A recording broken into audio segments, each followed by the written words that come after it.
us next is Christy Rieger. And Christy, you're kind of the resident gardener here, growing a lot of the display pots. And I have to say, I didn't realize there was so much versatility with what you could put in a smart pot.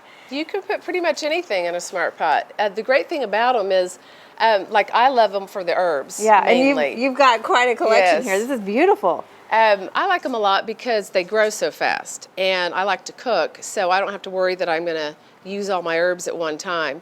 And you can see, I mean, these have only been growing for a couple of weeks, and they were this big when I bought them. Oh my goodness. You know, I don't usually start from seed, but a lot of people do, Right. and that's great for the smart pot as well. But I'm a little bit more impatient, so I like to see things quickly.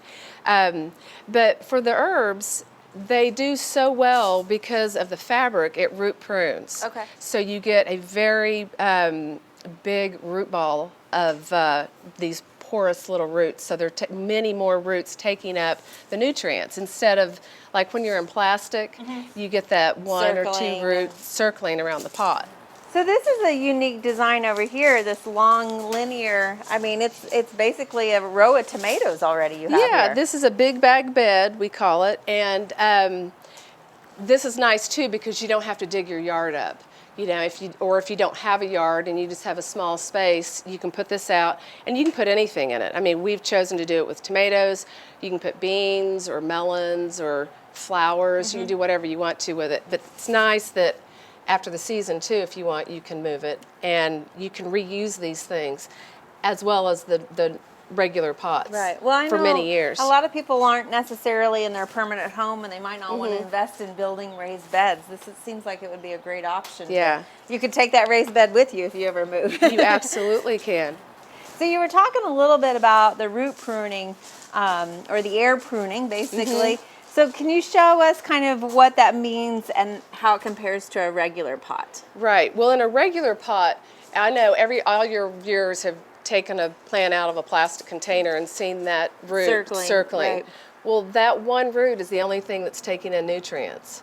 But when you are in a fabric pot and you can see all of these little roots, they're just little hairy roots.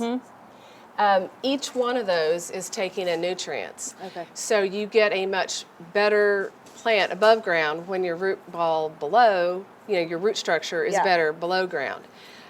These plants are from, you know, last year.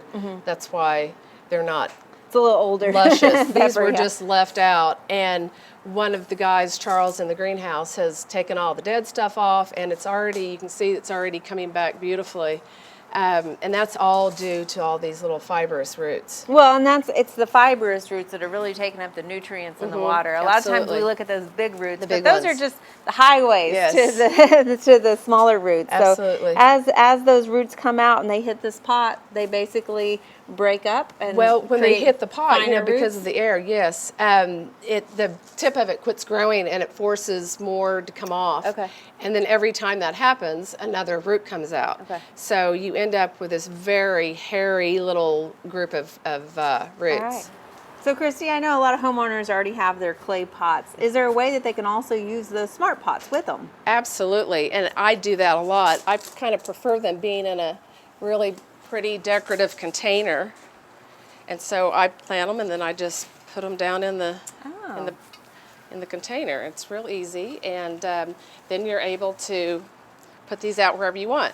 And the nice thing too, you know, your sun changes, so if you only have a small area, you can move them around during the day if you want to. Or if you're having a party and you want them in a certain area, you can move them, and it might not be where they would grow, but for your party, it looks pretty. Right. You know, so, and a lot of times as gardeners, we're trying to find that perfect spot for the plant. So instead of moving the whole clay pot, we could just take the smart pot out and find that ideal location. Absolutely. Or you can change them around. If you're having a party that's a theme and you have a certain color of container, you can just move them. Well, it definitely makes it easy every time you're going to replant that container, it seems like. So thank you for sharing all of this great versatility with us on the smart pots. Thank you for coming out. We've enjoyed having you here.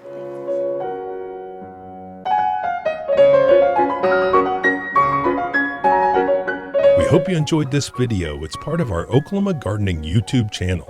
You can also find even more videos on our OK Gardening Classics YouTube channel.